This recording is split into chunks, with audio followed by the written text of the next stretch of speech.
La Fédération française de sport adapté assure l'organisation de la pratique sportive des personnes qui présentent un déficit intellectuel ou psychique. Le nombre de licenciés à la Fédération sport adapté vient de dépasser le chiffre de 60 000.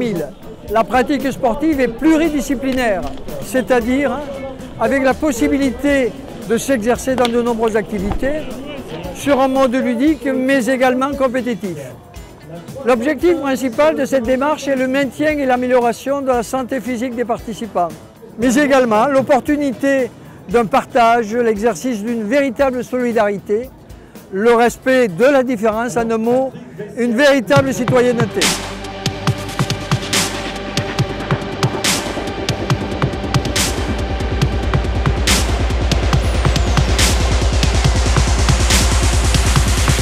Bonjour, il y a maintenant 18 mois que nous avons lancé le bouchon pour débuter cette manifestation. Il a fallu trouver le site, les bons jours pour avoir le soleil avec nous et surtout l'intendance pour nourrir pendant ces 3 jours de compétition 440 compétiteurs et plus de 200 accompagnateurs qui vont croiser le fer de boules répartis dans 3 catégories. Nous sommes sur le parking de l'espace 3000 à Hyères où 100 cadres de jeux de pétanque sont tracés, où les joueuses et joueurs s'affrontent, 40 triplettes en D1, 80 doublettes en D2, 80 doublettes en D3. Le programme, le vendredi 9 juin, était consacré à la réception des délégations.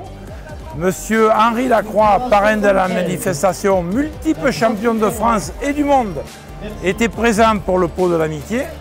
La compétition débute vraiment le 10 juin à 9 h. Et ce jusqu'à midi pour les parties de poule. Les équipes sortantes se rencontreront en partie éliminatoire jusqu'en quart de finale inclus durant tout l'après-midi. Une soirée de gala réservée aux délégations invitées conclura cette journée de samedi. Le dimanche matin, place aux demi-finales et finales des 3 divisions.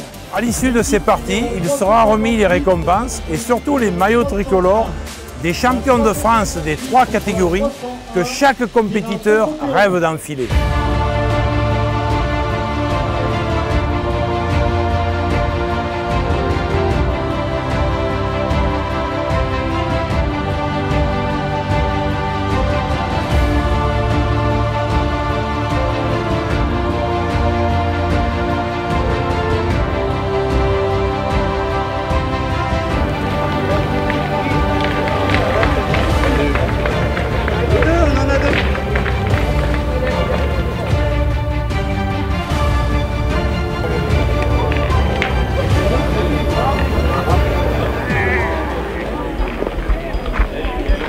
D'ailleurs, je vous présente un champion qui est déjà en quart de finale.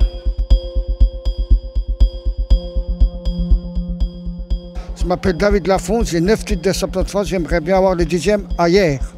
Oui, c'est la première fois que je viens au championnat de France, c'est très bien, c'est une bonne ambiance. Vous venez de quel endroit? Draguignan. Et pour vous?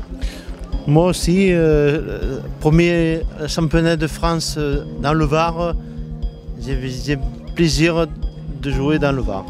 Moi, c'est ma première participation, j'ai perdu en 8e et je suis très fier. Aujourd'hui, ici à Hyères, la Fédération française de sport adapté veut faire pratiquer à tous les sportifs qui le désirent la pétanque. En toute sécurité, premièrement, aussi bien physique que psychique. Savoir, par exemple, au niveau psychique, gérer son stress, au niveau physique, gérer son équilibre, dans un maximum de sécurité, de plaisir et de détente. Et les championnats, les entraînements et tout, il en ressort des miracles. Nous, chez nous, on a un joueur qui est venu un jour et il n'arrivait pas à avoir un mouvement avec son bras, donc on lui prenait le bras, on lui faisait jouer la boule. 6 mois après, il joue à la pétanque comme tout le monde. Et ce qui est ahurissant, c'est que vous voyez des sportifs qui arrivent, qui ont une motricité un peu faible. Dès qu'ils ont les 2 pieds dans le cerceau, ils se réaxent. Même s'ils sont déséquilibrés, leurs mains et leurs yeux sont coordonnés et à ce moment-là, ils libèrent leurs épaules, ils libèrent leurs hanches, mais les 2 pieds bien ancrés dans le cerceau pour lancer la boule, pour faire face à la vie. Voilà. Participer à un championnat de France dans sa phase finale, c'est d'abord une reconnaissance, celle de l'aptitude à se mesurer aux autres, de dépasser ses appréhensions et ses limites. C'est ensuite découvrir un nouveau site de compétition, mais aussi de rencontres et d'environnement. Les organisateurs de cette importante manifestation sportive remercient particulièrement M. Gérant, le maire de la ville d'Hyères, qui a mobilisé une forte logistique municipale, et M. Noble, président du comité bouliste du Var, dont la mise à disposition d'un grand panel d'arbitres, 60, a garanti la fiabilité de la compétition. Le soutien des collectivités territoriales, du mouvement olympique et des partenaires privés a contribué à réunir les meilleures conditions de réussite pour une compétition à l'échelle nationale. Alors merci aux bénévoles, merci également à tous les sponsors qui ont apporté une aide précieuse à notre manifestation. Et puis bravo à tous les sportifs et vive la Fédération française sport adapté.